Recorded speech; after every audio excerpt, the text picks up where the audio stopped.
All right, guys. So I just posted the reaction to Insomnia, and we're gonna be doing Ren Depression. Um, Insomnia struck home because that's definitely something I'm currently dealing with, currently going through. And a quick side note for Ren fans, and I'm saying this specifically for Ren fans because I think they would find this interesting, is I just recorded a small mini podcast of myself talking about religion, and I'm drawing from a conversation that I had with a guy who's a Christian. Had about a 2 hour conversation, and so I made a little mini podcast, kind of like detailing some of the things that were said during that conversation, some of my rebuttals, and I said a lot of this to his face. It wasn't like I wasn't like plotting. I didn't even think about doing a mini podcast on this until the morning. I was like, maybe some people would find this interesting, and I think specifically Ren fans, I really do think you guys are gonna find that more interesting than maybe anybody else. So, feel free to stick around and be on the lookout for when I post that. It'll probably be during this week. But here we've got Ren Depression. Let's get into it.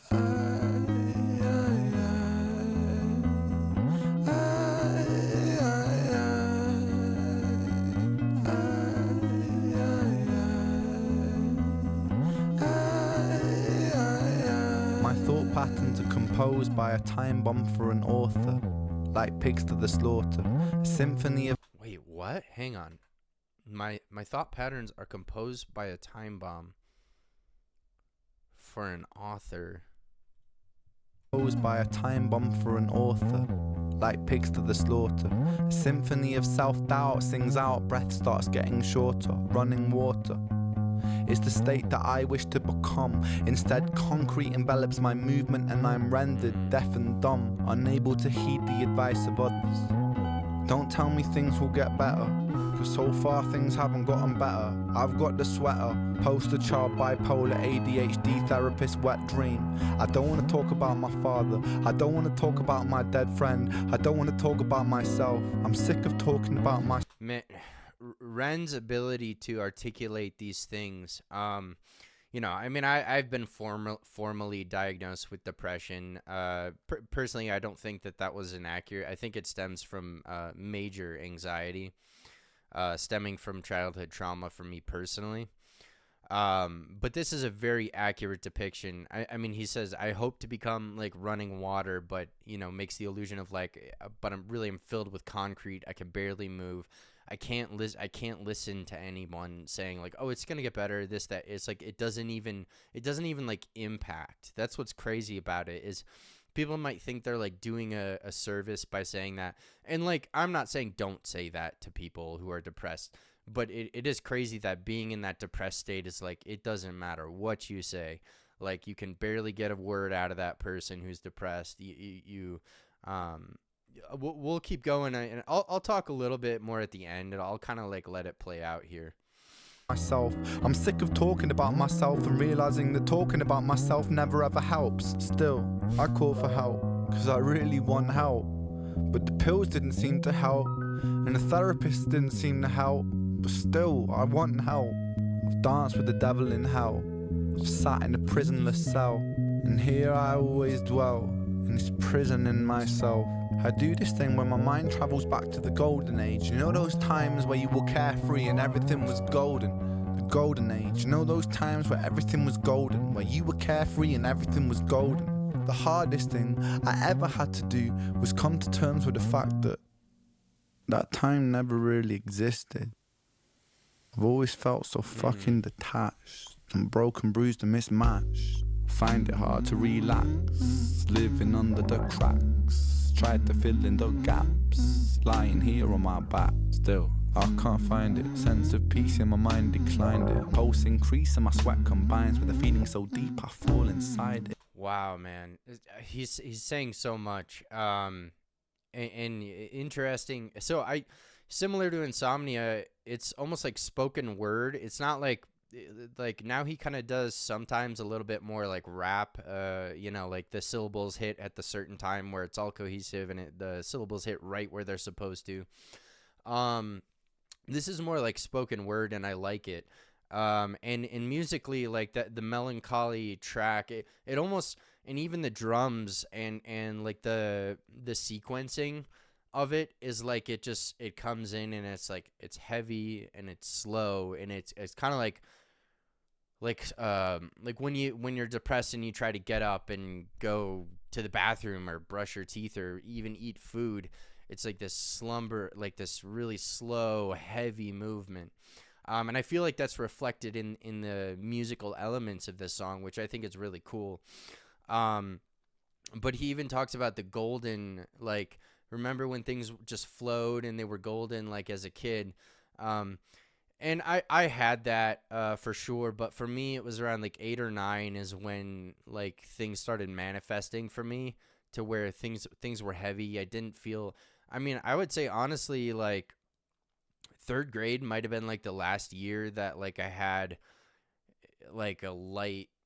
Even then, it was kind of starting to like manifest a bit, but like fourth and fifth grade is like when it really started to like kick in, this like heavy feeling, like, why am I alive? I don't know that I want to be alive. Like, what's the point of all this? Which oftentimes with somebody who has childhood trauma, that's a common manifestation of that. um but that's an interesting, because I do remember like a golden age, or like a, I don't know, that like everything was like bright, everything was enjoyable, but I don't have that.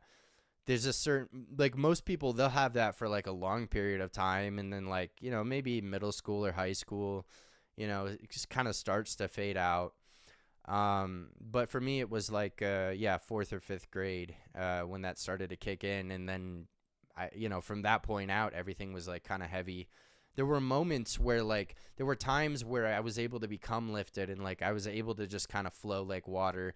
But this persistent like thing just kept coming back. Yeah, it's really fascinating to see the way that he talks about it. And the same with me. It was like, so it would be considered treatment resistant depression, where you go to a therapist, you might take a medication, but it doesn't actually like help. It doesn't actually like long term fix you, so to speak. Um, and so that was also my experience as well. Is that like it didn't seem like talking to people didn't really help. Talking about myself didn't really help. And I'm not gonna like go into crazy detail about what did actually help in this video. You can go watch a bunch of my other Ren reactions and find that. Uh, but yeah, I mean, for the sake of this video, it was like it didn't really matter the conversations that were had between myself and friends, family, therapists. They didn't really. There was just something in my brain that was not right. It's the best way to put it, is like whether it was a chemical imbalance or like whatever it was. It was like it was in my head at a young age, and it didn't matter what happened. It would not be fixed until I really decided I had had enough of it. But let's keep going. Depression, I hate you, depression, your constant oppression, respond with aggression. They say depression brings you lessons, constant stressing conceals blessings. You will grow in broken settings, fuck those lessons, fuck depression. I've been living in your shadow for so long that I forgot how I can shine, how I can find a refuge in my mind, how am I meant to sit here and unwind? The planets align, I feel like I'm cursed, feel like I'm cursed to just be here to hurt, feel like I'm cursed to just be here to bleed, but my demons been feeling this way since birth. Depression, I hate you. Depression, I hate you. Depression, I hate you. Depression, I hate you. Depression, I hate you. Depression, I hate you. Depression, I hate you. Damn. Yeah, that's one hell of a way to end it. I don't know, man. I mean, I like from birth, I don't know. Like if that's how Ren has always been, like since birth, then that's his experience. I mean, I didn't experience, like, I look back and like there were elements of like definitely psychological disturbances before the depression and anxiety, like crippling social anxiety kicked in.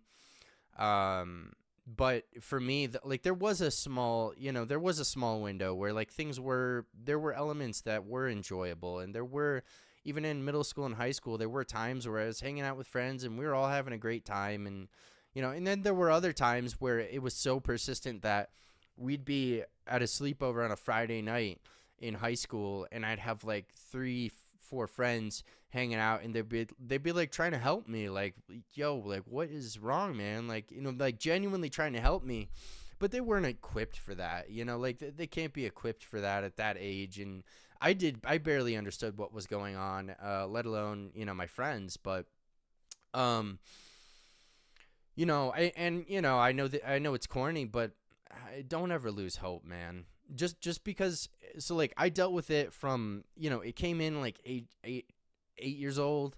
And it really kind of ruled my life until I would say like the age of 22, really. And so I had always thought that this was my existence. This is what it is. This is the end all be all. I'm always going to feel like this, all the time. And then, once again, like some things happened, and like I made some changes, and I started to learn more about where the depression came from. It came from a crippling anxiety. When you have like a crippling anxiety, one of the manifestations of that is over time, you're so stressed out from the anxiety that over time it fucks your hormone system, and you enter the state of depression. Now, like for me personally, and this isn't to say that all depression is from that, but for me personally, the depression stemmed from the anxiety. And so like I'll say I never thought that I would be able to live the life that I live now. I never, like, I was one of those, and like I was one of those kids that like I didn't think I would make it to 20. Like I thought I would have killed myself before 20, and I had, I had tried to. And so it's like I never thought I would be able to live a fulfilling life where I'm able to manage the anxiety, the depression, the drug addiction, the constant internal torment. I never thought that I would be able to figure out a way to manage that, and I eventually did. And so I do just want to encourage people, and encourage people to encourage other people. Like, you don't need to be that like pie in the sky, like, no, it's all gonna be okay, like this, that, and the third. But try to really understand as a belief, like, man, you don't know what's possible. Like, I understand that impending doom where you feel like it's never going to go away. You felt this way since a young age, and you're always going to feel that way. I understand that feeling.